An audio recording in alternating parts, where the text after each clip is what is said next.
So, good afternoon. I think I have to introduce myself. My name is Grichawat Kap, and here is Mr. Yogesh from Scan IT.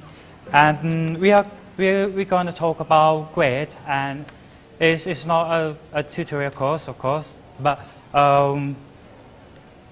hello. Okay, so we're just going to share our experience with GWT. But first of all, let's say the outline. Okay. We're going to talk about, we're going to give you a rough idea what GWT is and why we use it. And then we're going to take a look at the JavaScript a little bit just to get the idea why it might be undesirable for enterprise application development. GWT actually is a toolkit from Google that are used to develop AJAX application, which we think is scaled really well. Imagine yourself if you have to develop software that consists of multiple business modules, and you have to do it with JavaScript solely. So what your life is going to be like, right? So, and you can see, I'm not sure, how many of you guys are JavaScript developers? Can you show your hands up? Oh, great, we got one there, okay? So, okay, even though there are lots of frameworks based on JavaScript itself, we can see that when it's come to an enterprise application, it can be a lot cumbersome when it's come to development and productivities. Okay.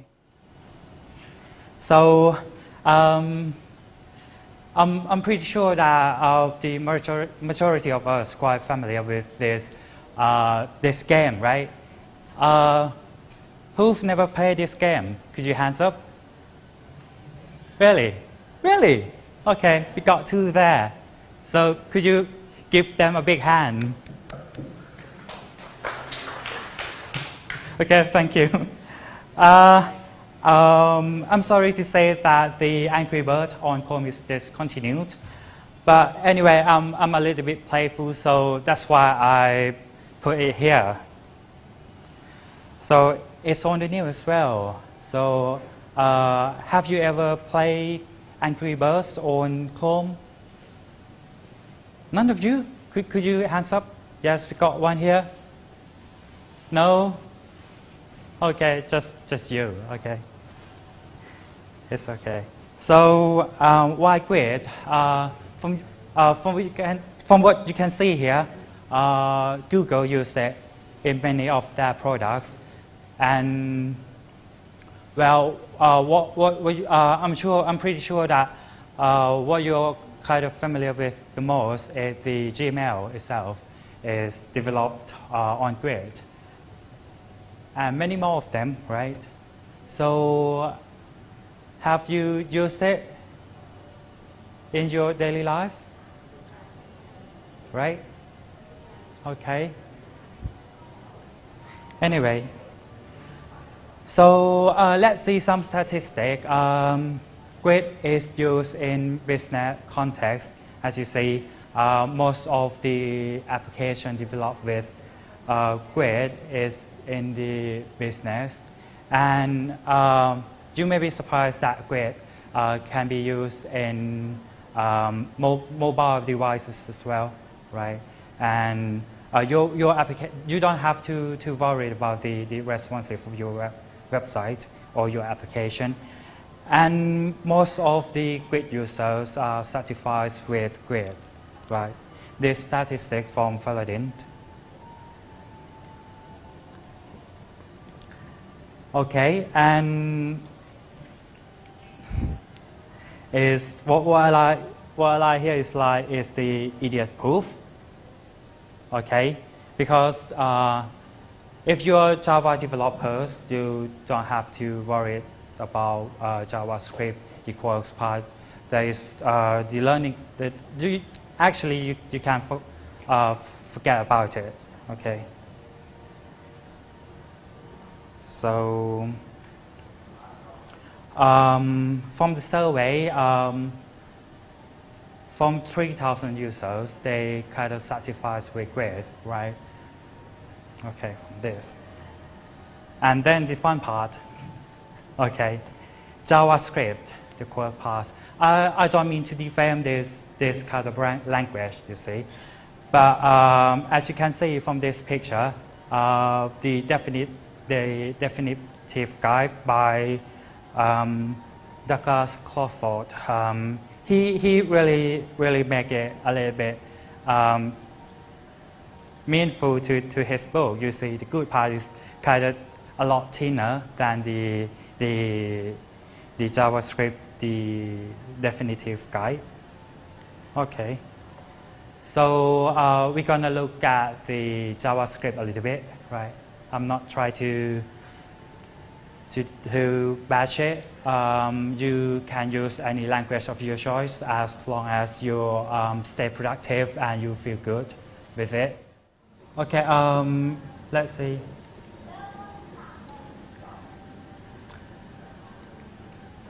And what do you expect from this expression? Right? False? Okay, it's actually true, right? And if you really want to compare this, okay, you have to use the triple equals. Not sure. Okay, let's see. Then it's false. Okay. So next, how about this? So what would be the result of this expression? False? False? It's actually true, really.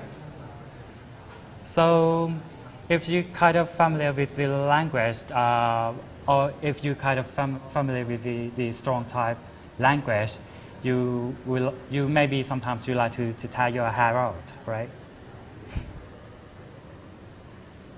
So why is happen like this? Let's see. So the array itself, if we make it like this, plus number, it's gonna evaluate to 3 as a number, okay? But how about this? It's an array, right? Do you think what is the result of this expression? 3? Not a number. So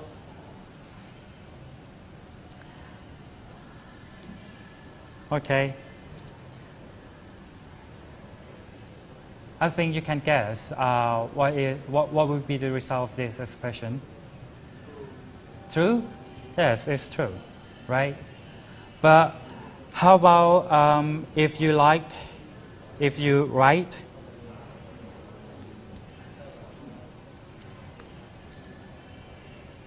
something like this, what would be the result of this? Okay. False? Okay. So why is like this? Can anyone give a reason? How about our JavaScript developer?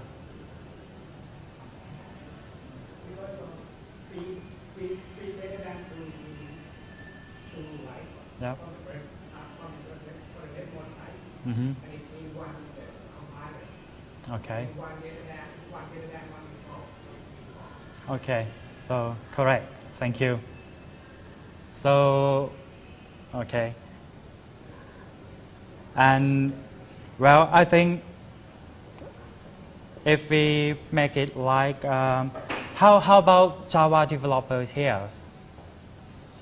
Okay, So if we put this expression in the control statement, like if or while loop or something like this, what would be the result of this expression?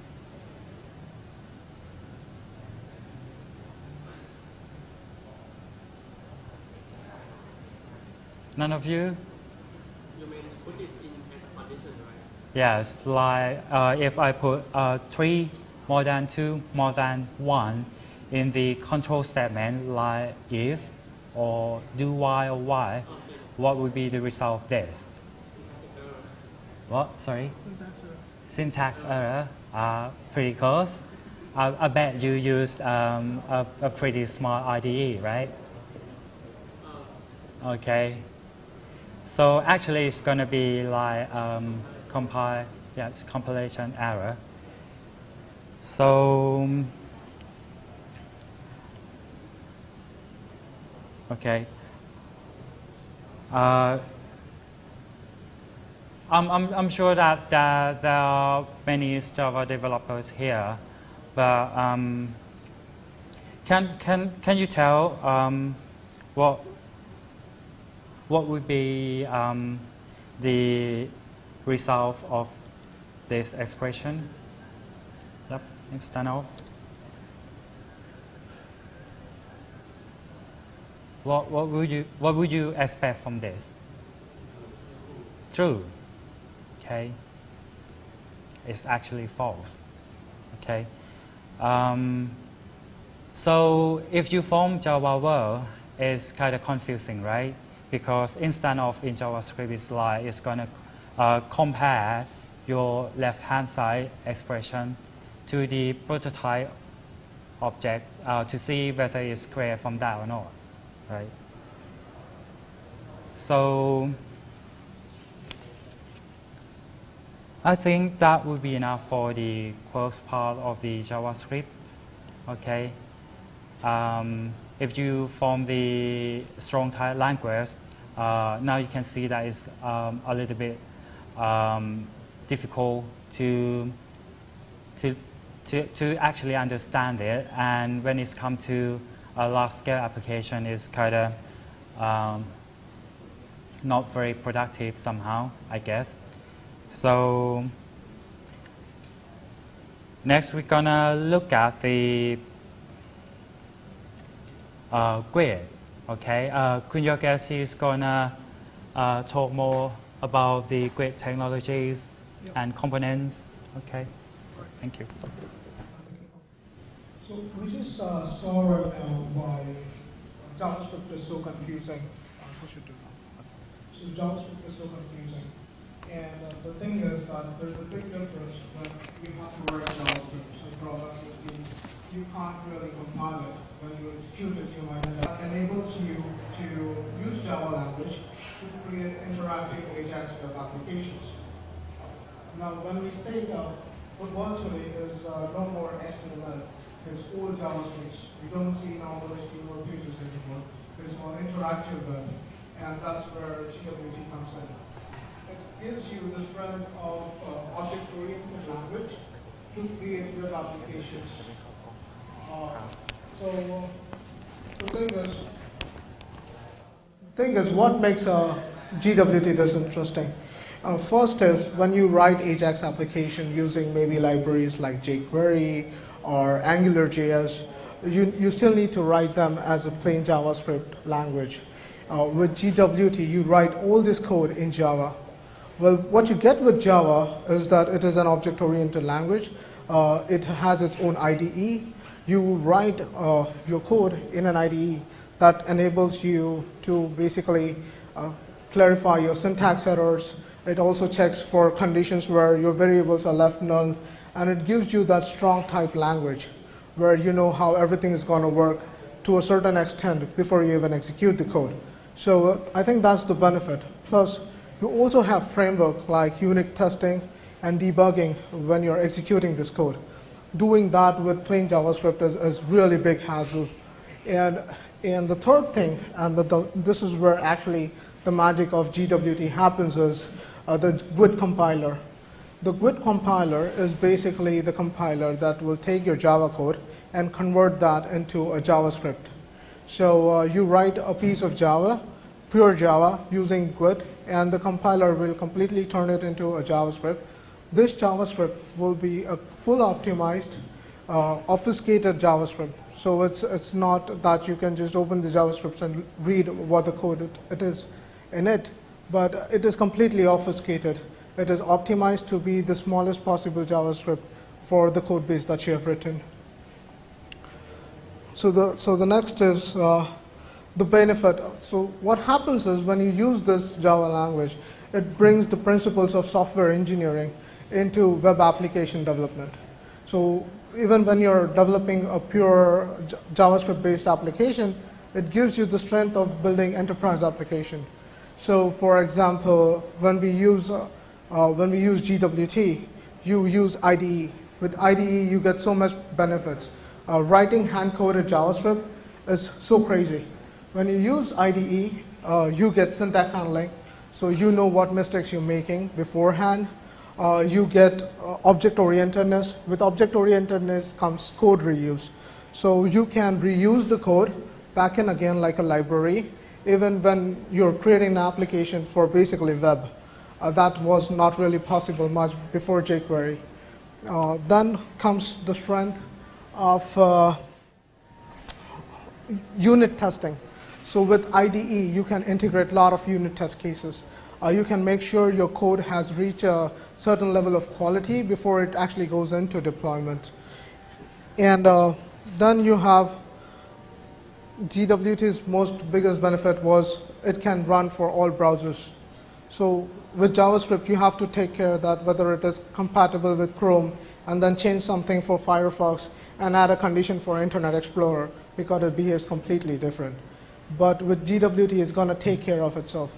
What it will do is it will convert your Java code, compile it for each and every browser, and deliver it so that whenever you open a web page, it's going to go detect the browser and extract the code, the JavaScript code, for that particular browser only. That gives a great compatibility for overall application. And the last would be that it is also has all the newest HTML5 features. So I'm not sure if you have heard about local storage. Local storage is great when you want to cache something on a browser. So what you can create a session, and it can remember key value pairs on your browser. So whenever you have to maybe get some values or store session variables, you don't have to go back to the server and come back to the client to get those. You can store them on local storage, and you can just use it right from your browser. You can query it from a browser. So with this, I would like to show you a small application.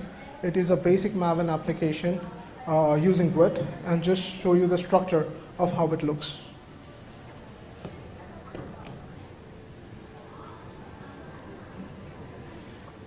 Okay, here I have created a basic GWT code.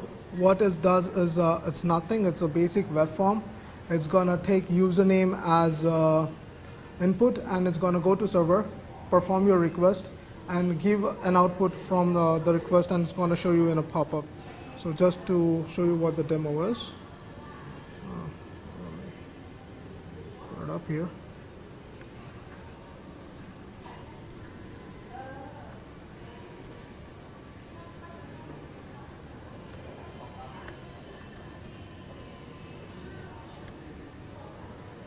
Okay, so this is a simple application. It takes your input as name. So if I don't put anything, it's going to send me an output from the server saying what version of application server I'm using and what browser I'm using. So let's dig into it. There are a few main pieces in this code. First is the demo.gwt.xml file. It defines the module that you'll be using in. So two more important things here is inherits. It shows that you're importing a user library. And the second one is it shows that it supports internationalization, as in the local. So if I want to convert this into our favorite language, so let's say we want to try French here. And it can automatically give you French, but I've not compiled it. Just a moment. I'll try that in demo mode. It didn't come up in French.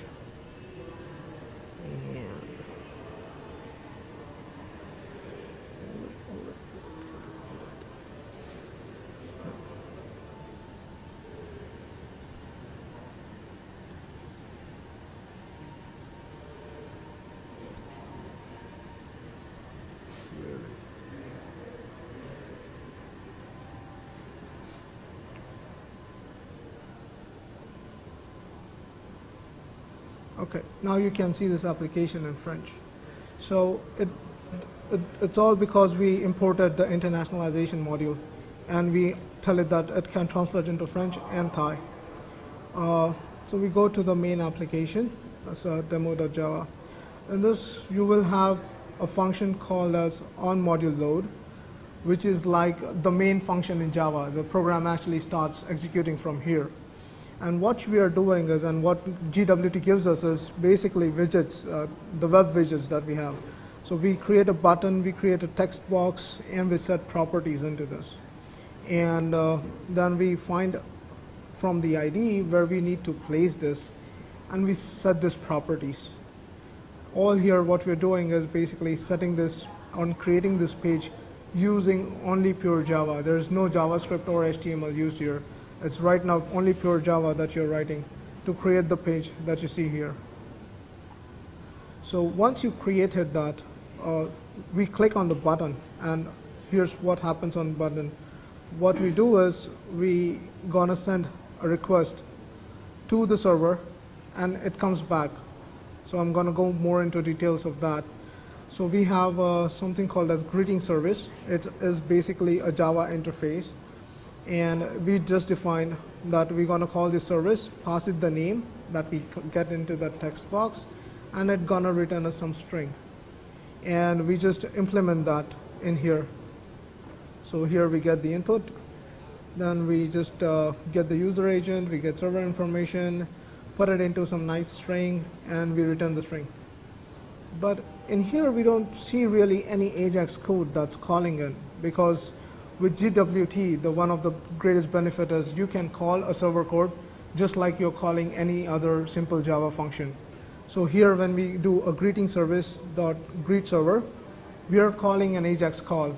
And what we are doing is we are passing this text to the server, and the callback is like what gets executed when you get the response.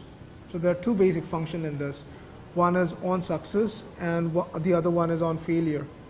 So on failure, like it sounds, it gets executed when the response fails or there's something that goes wrong onto the server, and then you can show the exception that's coming on the server.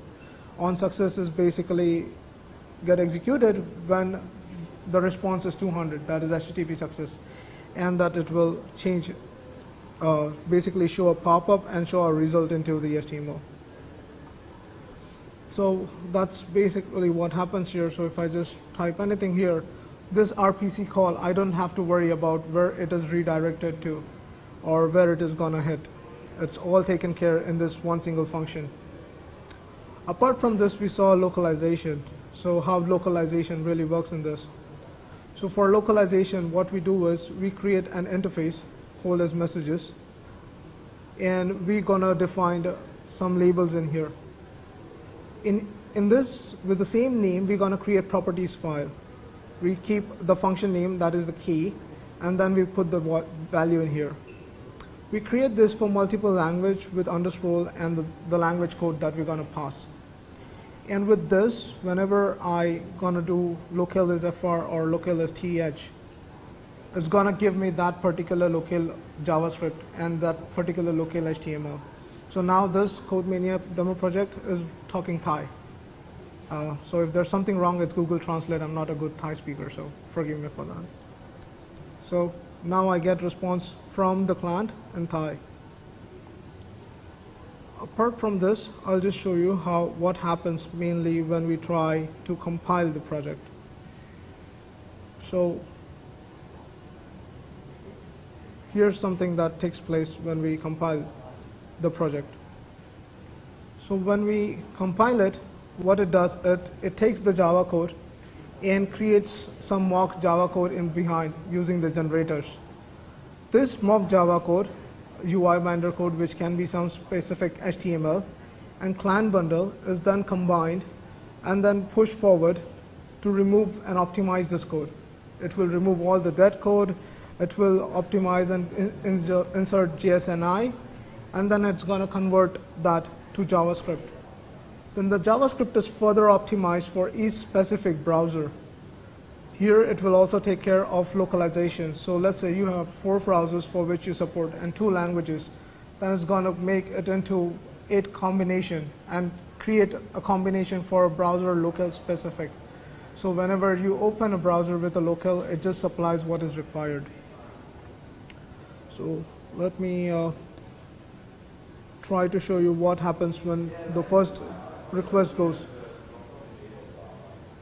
So now that we see how basically GWT compiles, there's also think what happens and what are the components of GWT or the GWT project. So when you open an application, the entire application is one single HTML page. And that one single HTML page is going to give everything. So even if you have 100 different pages that have been defined into different modules, it is all delivered by one single HTML page, and it is all internally handled using Ajax. So when you first send a request from the web browser, it's going to send a request for an HTML page. The HTML page will have a link to application_nocache.js. This nocache.js is normally not browsed by browser, cached by browser, and it contains the code, basically all the links to the different JavaScript files that it has created after compilation. After that, it gets you a cached, cache version of JavaScript, and then it loads the application after that. And after that, whenever there is RPC or anything, it uses its proprietary, transport protocol to get your messages across the server and get the response back. So let me try to show you compile here. You see it's going to compile this module. And, And soon you're going to see multiple permutations. What those permutations basically are, so it's going to compile 15 permutation. And that is because it's going to create a code for each browser and each locale. So now that we have 2 locales and it has a default support for around 7 browsers, it's going to create 15 permutations for each browser and locale and come out of the JavaScript. But as you see, this development is taking time, and that's really a sad part. So for this reason, they gave us the GWT development mode. What it does is it gets rid of compilation for small changes. So if I make any change to application, and I've refreshed that page, it will automatically compile and it will show me. So let me try to make some change. Okay.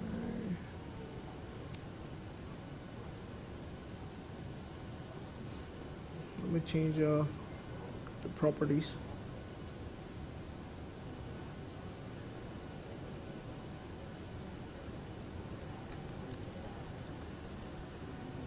And if I go here, and if I just refresh this without the local because I want it to be in English, and pretty quickly it's going to make any changes that you made.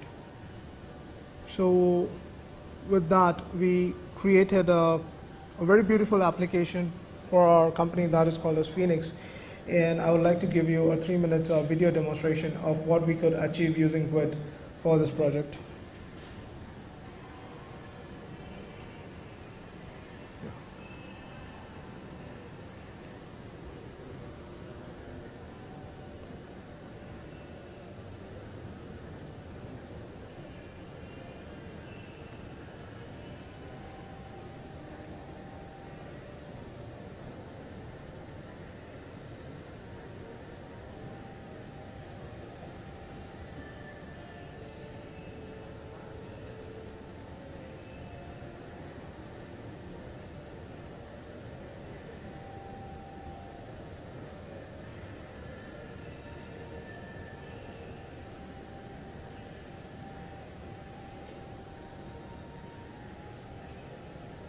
As you can see here, we have a lot of data that's being loaded, and you can see a lot of tabs but those are application tabs, and the response that you get here is the data that's coming from the server. And this is still just the development. The production is pretty much faster than this. As you can see, the responsiveness is very high in application built using GWT.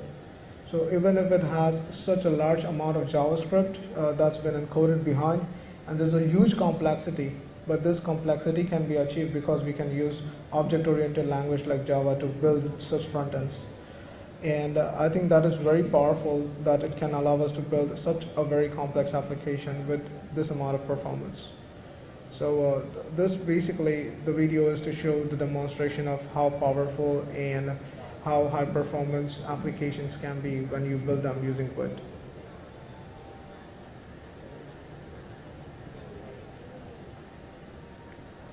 So actually there's a lot more to this, but really we just can't show you all. Okay, this is very secret.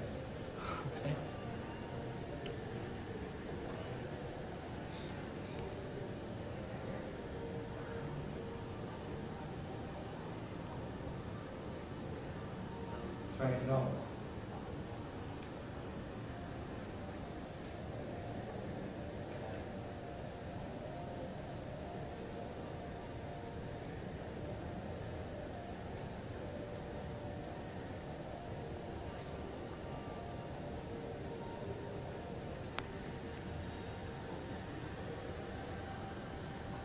Actually, user can print to predefine printer, and the report can be printed for our web application and send email to the customer.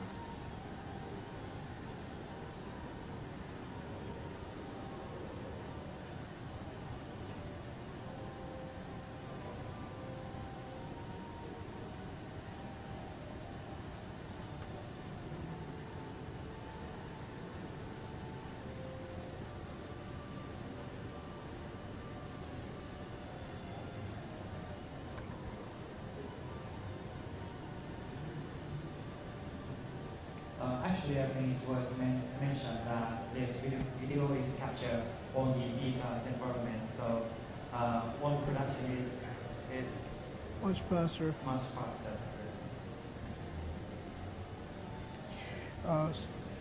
So I think that's it from us for GWT, and we'll take questions from you now.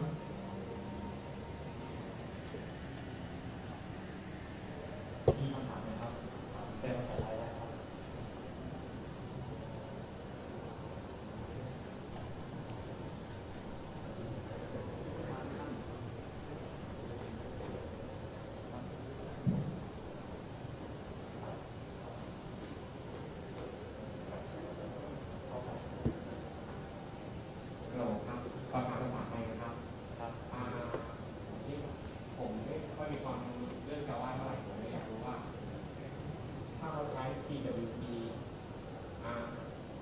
ก็จะเป็นไงต้องใช้พวก Angular อะไรอย่างเงี้ยนะครับมีใช้รูปการได้ด้วยมีปักไปเลย Okay. จริงๆแล้ววิดมัน complete นะครับในส่วนของ UI widgets UI library นะครับแต่ในงาน Week Play ปี 2015 ครับเห็นว่าGoogle ก็จะเอา AngularJS เข้ามาด้วยแต่ว่าจะเป็นชื่อโปรเจกต์ชื่อ Singular ครับก็สามารถใช้ได้แต่ว่าจะเป็นวิดที่จะรีลิสออกมาปลายปีนี้ครับเวอร์ชัน3.0ปัจจุบันเป็นเวอร์ชัน 2.0 ครับมีคำถามอีกไหมครับ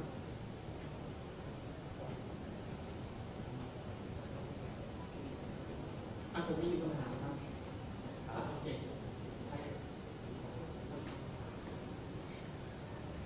ถ้าเกิดแอปพลิเคชันซับซ้อนเยอะๆอย่างนี้เขียนด้วย JavaScript ได้ไหมครับ So if this application is fairly complex like this, can be achieved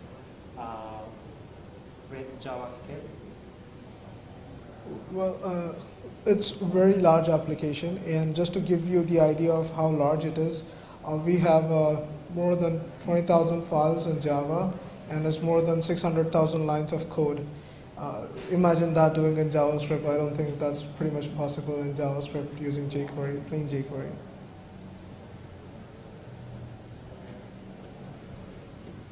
ผมอยากทราบวิธีการคนเอ่ยโอเคครับผมอยากทราบวิธีการ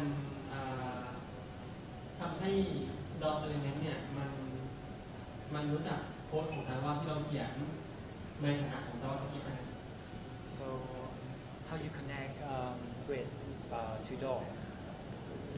Okay, basically GWT is basically a Java, the compiler for GWT. That is what converts Java to JavaScript. So when it converts to JavaScript, it has complete access of DOM. So you have Java objects, which are like document, and then you can manipulate DOM manually if you want to. So it is an API that is already there in GWT library that allows you to manipulate DOM if required. Okay, thank you. But usually when I do for my project, I wrote an HTML DOM as front end, and then I manipulate with somehow be a JSON to call some service that I wrote in Java from the server side. So I'm quite wonder that if the GWT can compile Java code into JavaScript code, then how we can retrieve that DOM element ID so that we can relate with the Java code. Okay. You get my point? Yeah, so your question would be more like, if you write everything in GWT and that's Java, how will you know which ID, how do you select an element from ID from the DOM?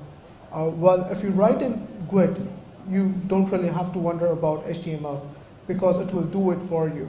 So it has all the elements available by HTML. So if you want a label that is basically a span or if you have a div, it auto-constructs for you. So you don't really have to worry about it. So if you have to have a service, it's just like a function call, and GWT will take care of doing all the processing for you. So you don't even have to bother about it. And it will return your element.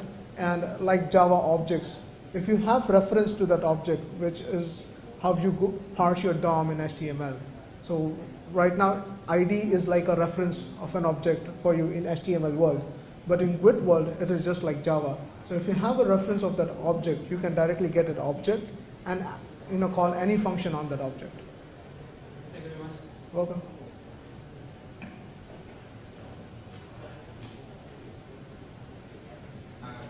I would like to ask you something about in GWT don't have the client ID that like a HTML, HTML, JSF, right? When you would like to create the front end, okay, you create the GWT, and how can you handle the complex UI? Okay, because you can't see the tag, you can't see, you just see the object, right? Mm-hmm.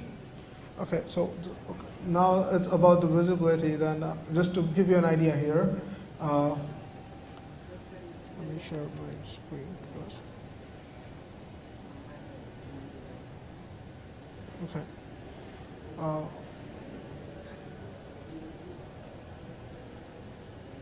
Here you can see that we have got various panels, right? So in GWT you have different kinds of panel. You have a horizontal panel, you have a vertical panel. It actually defines how your widgets are going to be placed. So it doesn't give you, when you write HTML, you have an idea. So when you write GWT, you get an idea. If you use a horizontal panel and add elements to it, so let's say you add a text box, two text boxes, they're going to be placed side by side. If you use a vertical panel, they're going to be one below the other. So you have those components, and you can always test on using the code developer. You can just make changes, and you can refresh your page, and you can see your changes on the page. So using that, you can create complex. And the good part about GWT is you use Java, so you don't have to create one single page as one single class. Each element of that class and each element on that page can be an independent class. So you can divide it in an object-oriented way, which makes it very easy to handle complex elements and also reuse. So if you have an element on your page that you want to use on some other page, you don't have to recreate it or copy it on that page. You can just create an object of that class, and then you got it there. Thank you. I still have one more question. Do we write all in Java, or do we still have to touch JSP file? You write everything in Java. You don't really have to have JSP because everything is going to be on client side, and all RPC is going to do is going to serve you all the data back to the client. So it's not going to be JSP. It's going to be HTML with everything in Ajax created by GWT.